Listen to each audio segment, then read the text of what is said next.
My fiancé texted, "We need a break, don't contact me." I replied, "All right." Then I quietly cancelled every wedding booking in my name. Weeks later she called ready to resume, but found out our venue and vendors had already been rebooked. The panic in her voice was priceless. I, 32 male, work as a project manager, which is less a job and more a fundamental state of being. My life is spreadsheets, timelines, and risk mitigation. For the past 4 years, my main project was my relationship with my fiancée, Clara. The wedding, a massive, expensive affair scheduled for the autumn, was the final, most complex phase, largely managed by Clara and her overbearing mother, Genevieve. I was the silent partner who signed the checks. Lately, an unnerving static had filled the air. Clara was obsessed with the wedding's details but seemed disconnected from the marriage. I dismissed it as pre-wedding jitters. That was my first miscalculation. A month ago, a text from her landed like a tactical strike. "Clara, hey, I feel overwhelmed with everything. The wedding, us, all of it. I need a break, a real one, to clear my head and make sure this is what I really want. Don't contact me. I'll reach out when I'm ready to talk." It wasn't a request for space, it was a unilateral suspension of our life together, delivered via text. She was putting me on a shelf while she decided if I was still the accessory she wanted. My project manager brain took over. When a primary stakeholder pulls out indefinitely, you don't pause the project. You dissolve the contracts to mitigate damage. I texted back a 2-word reply. Me all right. Radio silence, just as she'd requested. I decided to give her the break she wanted. A permanent one. That evening, I opened our monstrous wedding binder and created a new spreadsheet. Project dissolution. The first call was to the venue, the Grand Trianon Hotel. The non-refundable $15,000 deposit was the biggest hit. I spoke to the coordinator, Beatrice. Me, "Hi Beatrice, it's Leo. We have the Hawthorne wedding booked for October 12th. I'm calling to cancel." I was calm and direct. I told her I understood the deposit was forfeit per our contract and just needed to terminate the agreement. She was surprised by my lack of drama and explained that if they rebooked the date, their policy was to refund 75% of the deposit. I thanked her and told her to send the paperwork. One down. I spent the rest of the day methodically dismantling the wedding. The photographer, Julian, had a $5,000 deposit. He was a good guy. He said if he booked the date, he'd send half back as a professional courtesy. The caterer kept the $3,000 tasting deposit. The florist kept a $2,500 deposit. The string quartet, $1,000. Each call was the same. Calm, polite, final. By Friday, every contract in my name was terminated. The total immediate non-refundable loss was just over $12,000. It was a sickening amount to burn, but infinitely better than waiting like a fool while tens of thousands more were on the line. The final piece was my grandmother's engagement ring. It was a family heirloom and I wasn't about to let it become a pawn in this game. I went to the bank and put it in a safe deposit box. The next few weeks were strange. I lived in our shared apartment, surrounded by her things, a museum of a dead relationship. When friends asked, I just said, "Planning is on hold." Last night, exactly 4 weeks after her text, she called. I let it go to voicemail. A text followed. "Clara, I'm ready to talk. I've had time to think and I've missed you like crazy. I know we can work this out. I'm ready to resume planning. Call me." The sheer confidence that I was just a paused program waiting for her to hit play was astounding. I called her back. Her voice was breezy. "Leo, I was so happy to see your name pop up. Look, I was a mess, totally stressed. I just needed to get my head straight. I'm better now and I'm ready to jump back in. We need to schedule the menu tasting. My mother is breathing down my neck." "There's no tasting to schedule, Clara." "What do you mean?" "Don't be difficult, Leo. The contract with the caterer was terminated, just like the contract with the hotel and the photographer and the florist." The silence on her end was heavy. "What are you talking about? Is this a joke?" "Me, no joke. You said you needed a break and requested no contact. A wedding requires total commitment. When you pulled out, I dissolved the project. All the bookings are cancelled." Her voice went tight with panic. You cancelled the Grand Trianon. Without talking to me. You explicitly told me not to contact you. That didn't mean cancel everything. It meant give me space. Leo, that was a $15,000 deposit. My mother's friends are all coming. Call them back. Call Beatrice right now and fix it. I can't. The date's been rebooked. A corporate client. Beatrice is sending me a check for a partial refund. A choked sob came through the phone. Booked. No, you're lying. I'm not. The Grand Trianon is gone, Clara. So is Julian, the photographer. A Saturday in October is a popular time. My dress. The bridesmaids. My mother is going to have a heart attack. You've ruined everything. You did this out of spite. Me, I did this out of logic. You don't get to put a person's life and hundreds of thousands of dollars in obligations on hold while you clear your head. That's not how partnership works. I'm coming over. We are going to fix this. My mother is coming with me. She hung up. The confrontation was just beginning. Update 1. About an hour after she hung up, my doorbell chimed. It was Clara and her mother, Genevieve, ready for war. I opened the door but left the chain on. Leo, open this door right now. What is the meaning of this childish stunt? Genevieve demanded. Let us in, Leo, Clara added, her voice sharp. We need to talk about how you're going to undo this mess. The entitlement was stunning. Not what happened, but fix what you broke. Me, there's nothing to talk about or fix. The decisions are made. This is semantics. You have deliberately and maliciously humiliated my daughter. The embarrassment. Me, that's a consequence of Clara unilaterally deciding to suspend our engagement via text. Clara's voice dripped with venom. You did this to punish me. I just needed a little air. Where did you go for air, Clara? You weren't at your sister's or your parents'. Where did you go for 4 weeks to clear your head? Color drained from her face. I went away with Isabel. To the coast. It was a lie and the panic in her eyes proved it. Me, look, this is pointless. I'm returning your parents' wedding contribution in full. Clara, text me a time to come get your things. I'll have them boxed up. Genevieve scoffed. She lives here. You can't just throw her out. Me, her name isn't on the lease. She is no longer welcome. Send me a time. I started to close the door. Clara's hand shot out. My grandmother's ring, Leo. Give it to me. The audacity.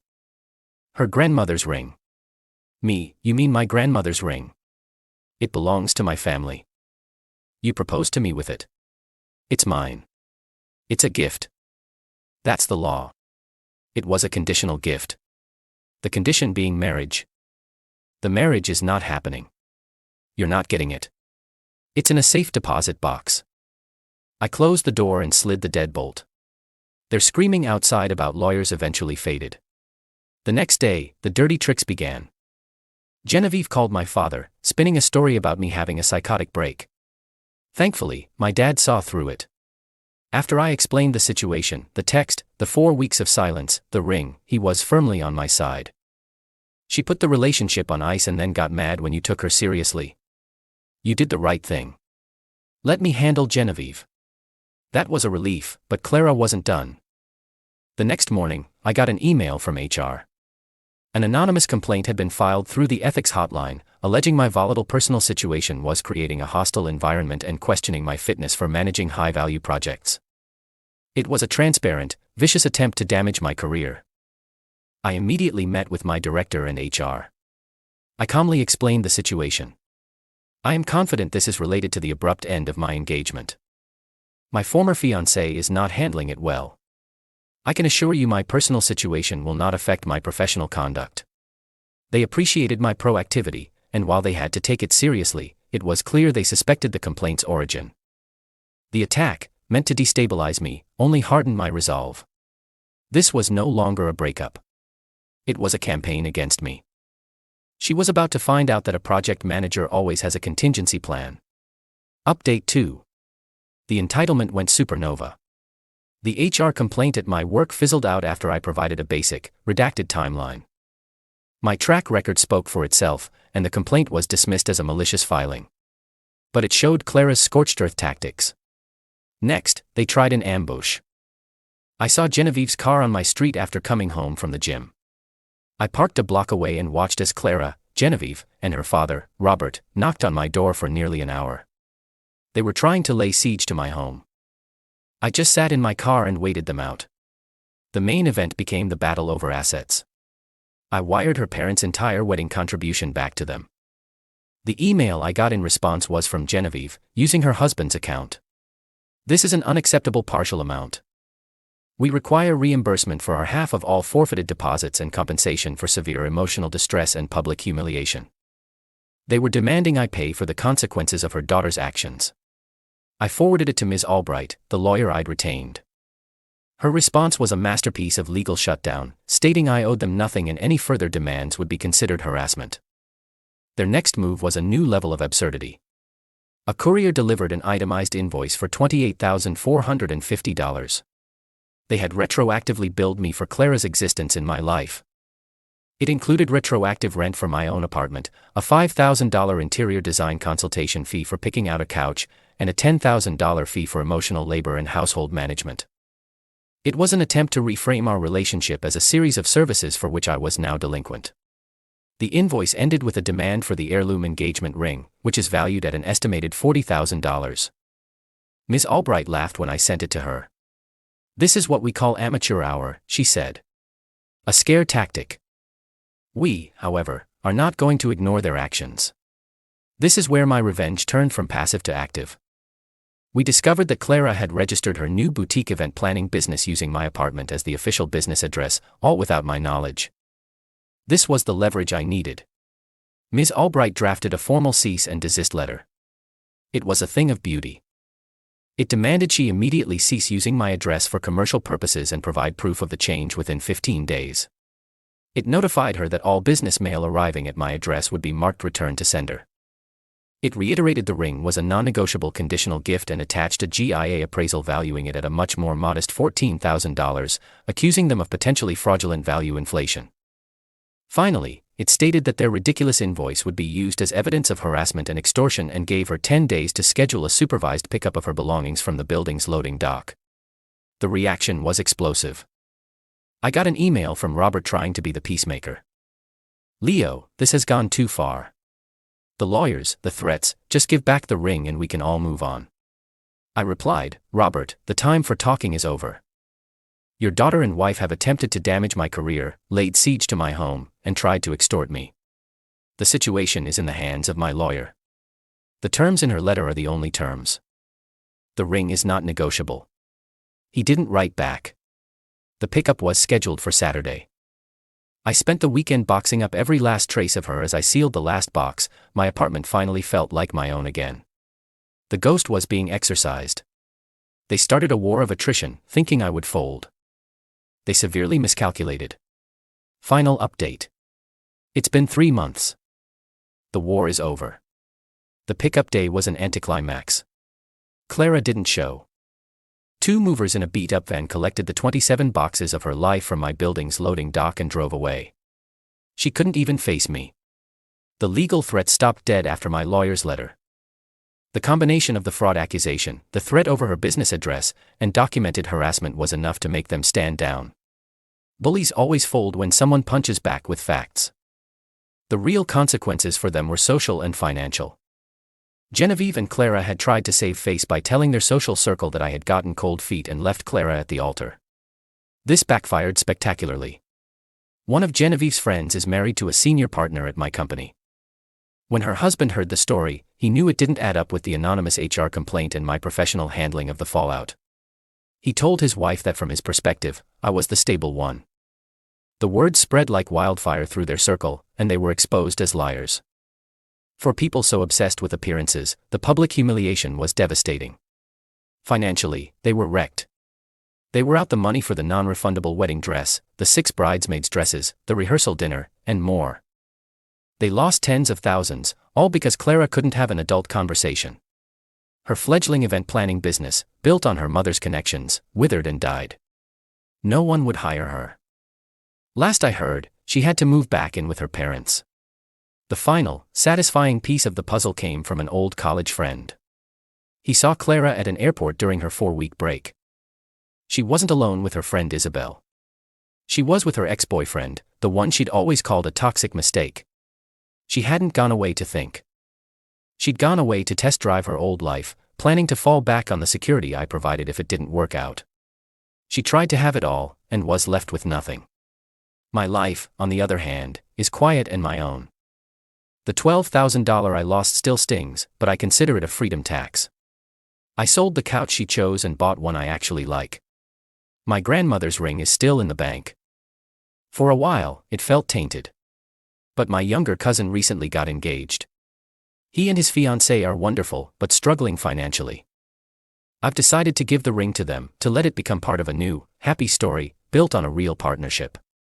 It's the perfect way to reclaim a family heirloom, by washing away the stain of entitlement with an act of genuine love.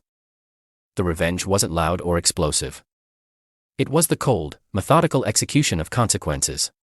She wanted no contact, so I gave her a world of silence. She and her family believed they could bully me into submission, but they weren't dealing with an emotional wreck. They were dealing with a project manager. And when a project is doomed, the only sane thing to do is write off the losses and move on. My next project is myself. And for the first time in a long time, the future looks clear.